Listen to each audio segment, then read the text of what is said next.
Assalamu alaikum dear students, I am your English teacher Noor Muhammad, and this is our fourth lecture upon the topic word, phrase, clause and sentence. During our previous 3 lectures, I discussed with you in detail the concept of word, and then I explained in detail the concept of phrase. Then in my last lecture, I talked about clause and I gave you a brief introduction of clause, and then I discussed with you the types of clause. I could discuss only one type of clause with you in my previous lecture, previous 3rd lecture, and that was noun clause. Today I am going to talk about the other types of clause. First one was noun clause, and today I am going to discuss with you an adjective clause. What is an adjective clause? As the title shows, an adjective clause is a type of clause that functions as an adjective. As simple as that. Let me elaborate it on board.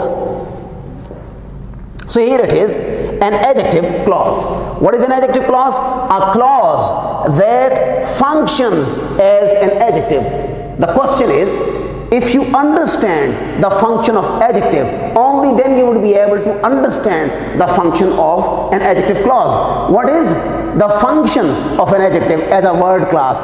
You know it very well. I have already discussed it with you in my previous lectures. An adjective is a word that modifies, that describes a noun, a pronoun, or a noun phrase. So basically, an adjective has a relationship with a noun, a pronoun, or a noun phrase.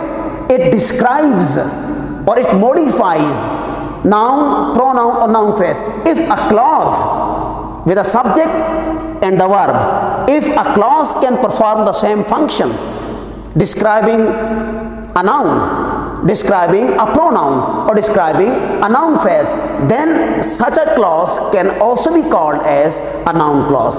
This is the simple, possible, conceptual basis of what we call as a noun clause, sorry, an adjective clause.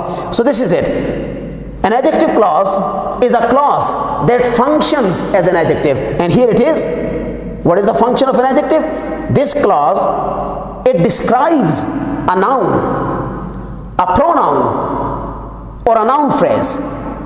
It modifies the meaning of a noun, a pronoun, or noun phrase. Don't worry, we have examples.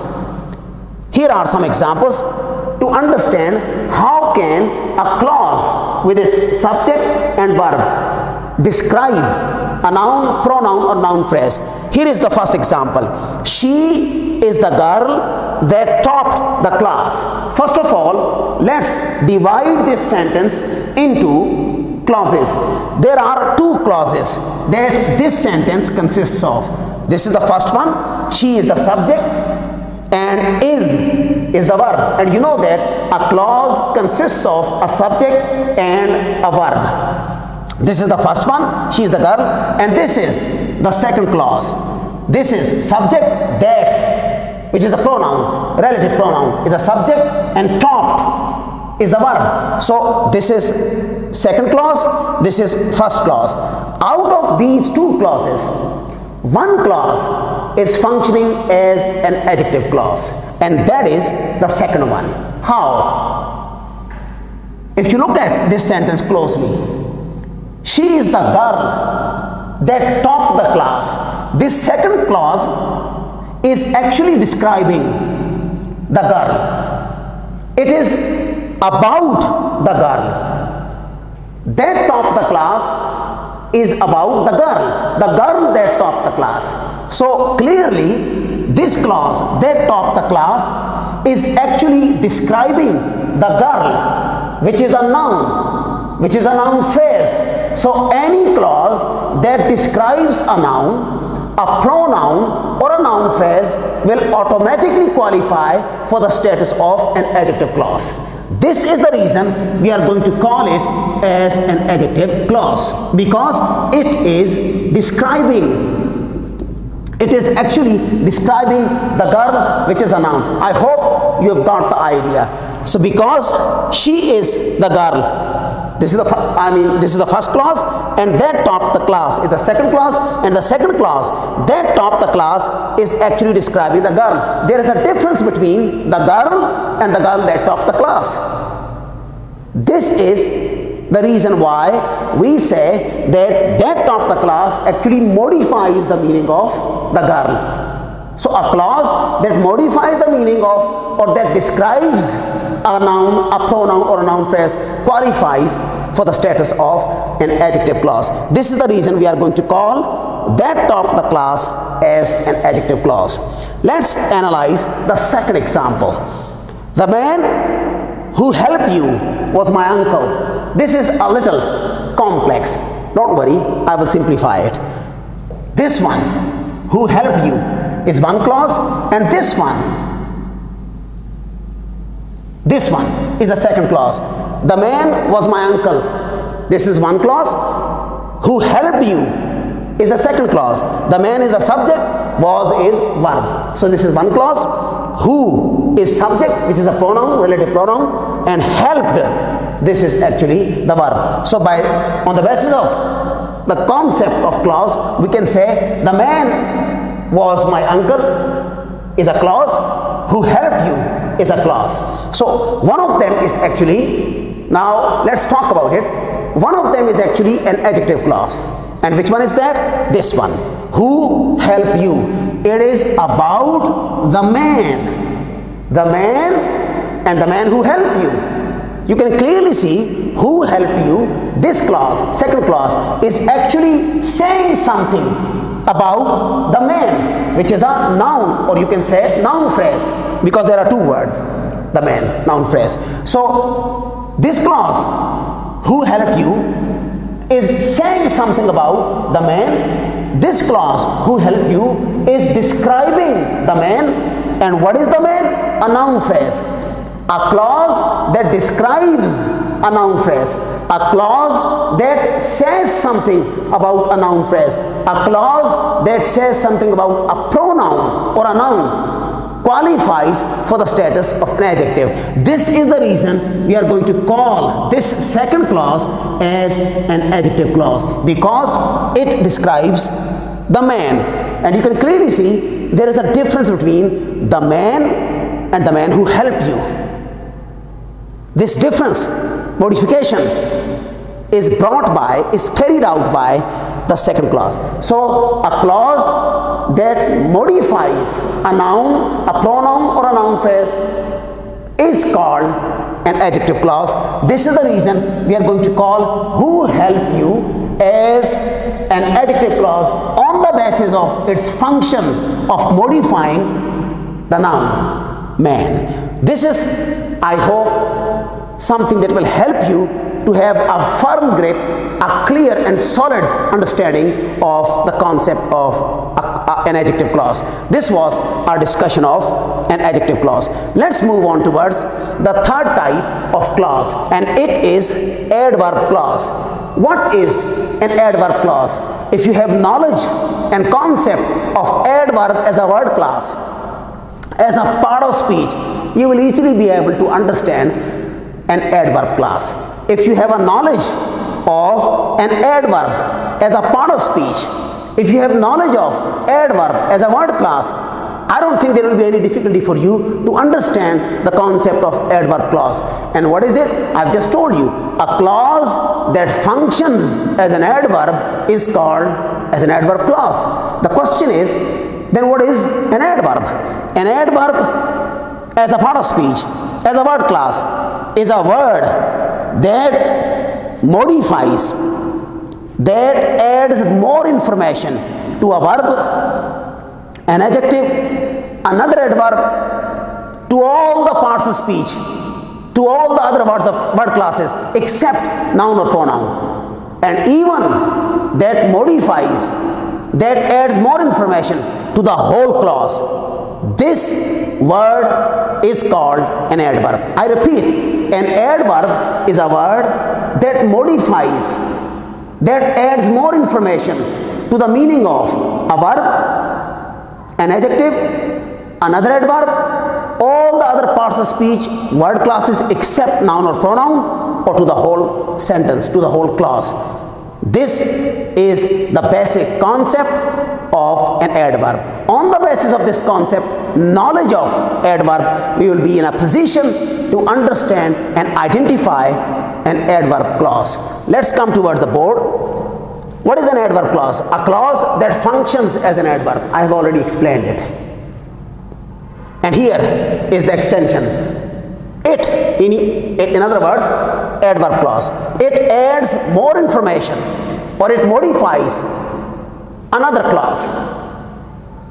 Now it's a matter of not modifying a verb, not modifying an adjective, not modifying another adverb, not modifying other parts of speech except noun or pronoun, but modifying the whole clause. So one thing is for sure, when we talk about the concept of an adverb clause, we consider an adverb clause as a clause that adds more information or that modifies the meaning of another clause, not another word, verb, an adjective, another adverb or any other word. It's a modifier of the whole clause.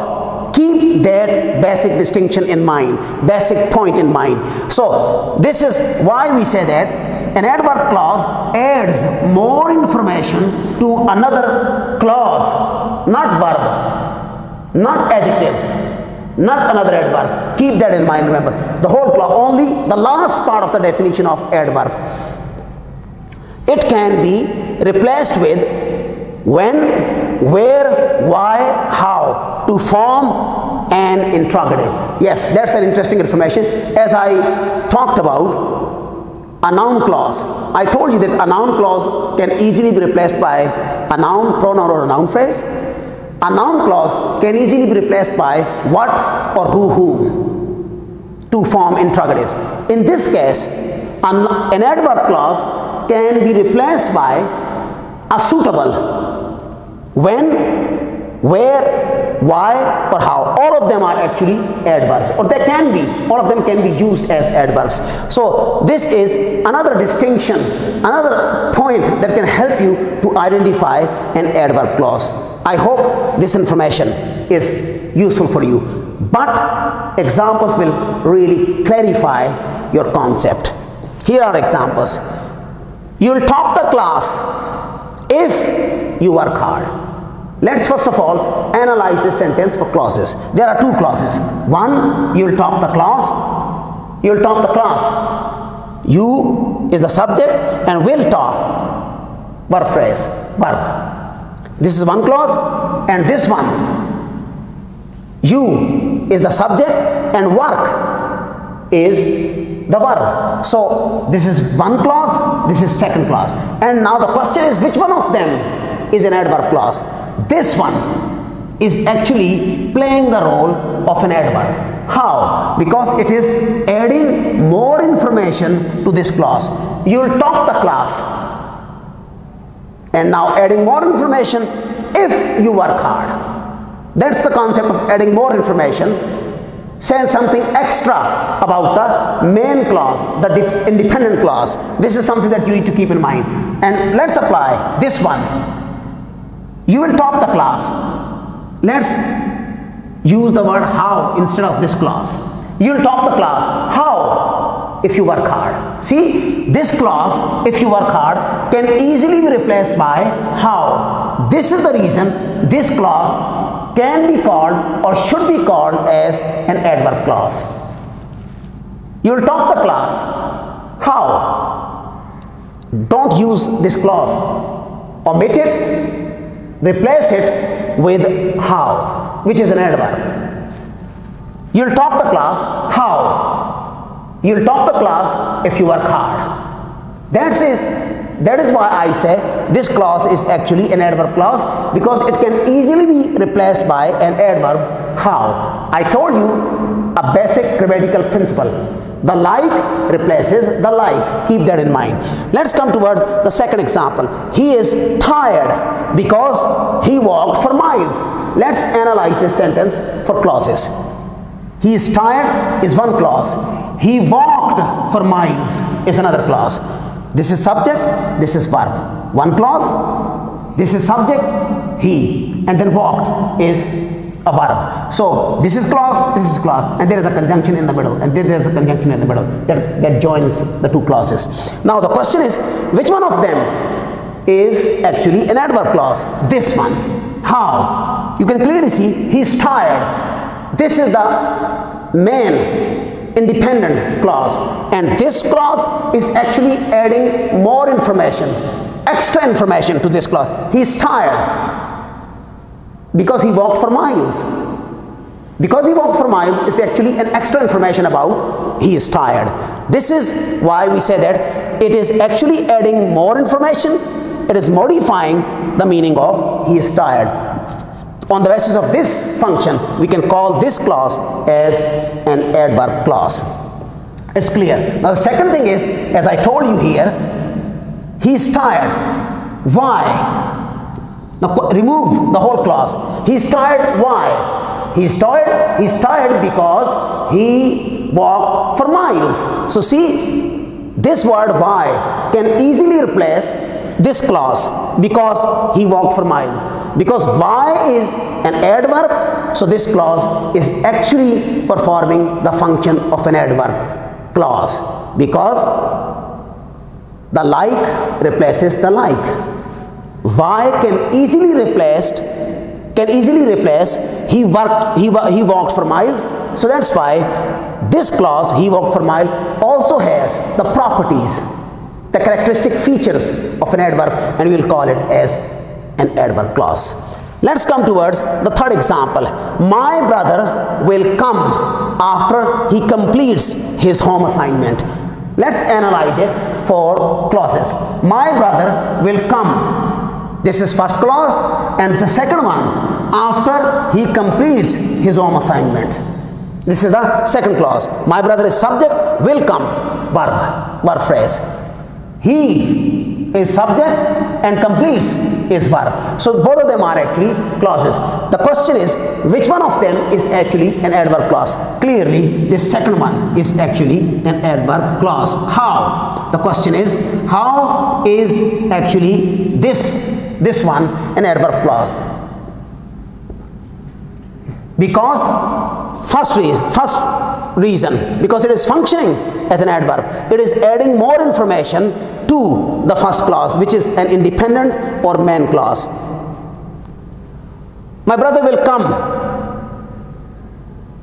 and then this is extra information after he completes his assignment. My brother will come. That's the independent sentence, the independent clause, the main clause, the main central situation. But the other one, after he completes his home assignment, this is an extra information added to the first clause. On the basis of this function of adding extra information, we can call the second clause as an adverb clause. And the second thing, let's replace this clause with any of them. My brother will come after he completes his assignment. Let's use when over here, instead of saying the whole clause. My brother will come when. My brother will come when? My brother will come after he has completed his home assignment. So you can clearly see when can easily replace after he completes his home assignment. That's why we are going to call after he completes his home assignment as an adverb clause, because when is also an adverb. An adverb can replace an adverb. If it is replacing a clause, it means this clause is performing the function of an adverb. It has the characteristic features of an adverb. That's why we are going to call it as an adverb clause. So this was our brief discussion of adverb clause. I hope you've got the idea of what is an adverb clause. Let's talk about the verb clause at the end. The verb clause, I believe that this is the easiest one. It is different from the others, and it is the easiest one. What is a verb clause? A verb clause is the one that performs the function of a verb. And what is the function of a verb? Typically we define verb is a word that shows action, event, typically. And we also say that it shows state. In other words, verb shows a situation. Verb represents, describes a situation. So if a clause describes a situation, all the clauses describe situation. But I am talking about now the central situation. Keep that in mind. A sentence can describe 1, 2, 3, 4 situations represented by their verbs. Keep that in mind. It's a little complex. I hope I will clarify it. A sentence can describe multiple situations. But remember one thing. Out of these multiple situations, one situation is the central one. It is the pivotal one. And the clause that describes that central situation will be called as verb clause, because the function of a verb is to describe a situation, to describe, to show action or event. Action or event actually are situations, you know. Let's come towards our discussion of verb on board, verb clause. A clause that describes, what is a verb clause? A clause that describes the situation in a sentence. And I've just told you, not the situation, the central situation. If there are 2 or more than 2 clauses, only the central situation. It is an independent main clause. I mean, there can be 2, 3, 4 clauses, but out of these 2, 3 or 4 clauses, only one clause is central. Only one clause is main. That conveys the main idea, as I tried to explain in my discussion of adverb clause. Anyhow, there are examples, and I hope things will, you know, get clear. It can exist alone. Yes, keep that in mind. A single clause in the form of a sentence, a single clause is always a verb clause. All the other clauses, noun clause, an adjective clause, an adverb clause, they are linked with, they are connected to other clauses. But a verb clause is an independent clause. It can exist alone. Only one clause. It can exist only in the form of one clause. So if you read a sentence which consists of only one clause, there is only one subject and one verb, be sure it is a verb clause. It cannot be a noun clause, because a noun clause needs another clause. An adjective clause needs another clause. An adverb clause needs another clause. Keep that in mind. But a verb clause does not necessarily need another clause. It can exist all alone. That's why it's called as the main clause. It's called as the principal clause. It is called as independent clause. It can be called as central clause. So here is the thing. A single clause is always a verb clause. I hope it's clear. Now, let's talk about the examples. He called me as he needed my help. There are 2 clauses here. One is he called me, and the second one is as he needed my help. Now the question is, which one of them is describing the central situation? The speaker is talking about calling or needing. Basically the central situation is described by this one. He called me. That was the central point, the central situation that the speaker wanted to describe. This one is extra, additional, as he needed my help. So that's why this one will be called as actually a verb clause. And this one is actually an extra clause. And this is dependent clause, this is subordinate clause, and this is main clause, this is independent clause, and this is superordinate clause. Keep that in mind. I don't like him. The central point is I don't like him. That's what you want to express, what the speaker is trying to say. I don't like him. And this one is an extra thing that he wants to say. I don't like him. This is the verb. This is the actual situation. Not liking somebody.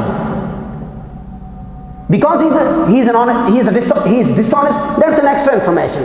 That's not the central discussion. The central point is, I don't like him. And this is an extra situation, extra information, because he's dishonest. You may dislike someone for many reasons.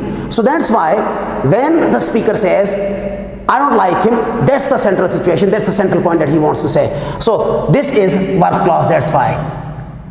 And this one is actually not a verb clause. It is subordinate, it is dependent clause. This one, she is intelligent. This is subject, this is verb, it is the only clause. And I've just told you, a single clause is always a verb clause. For you, there is an extra hint. All the clauses that have conjunctions before them, subordinating conjunctions, they are actually subordinate clauses, and the other clauses, they are actually independent clauses, main clauses, principal clauses, superordinate clauses. You can give them any name. They are actually the verb clauses. So this is a verb clause because this is the only situation that the sentence is describing. I don't like him because he's dishonest. This is the central situation that the speaker is trying to explain.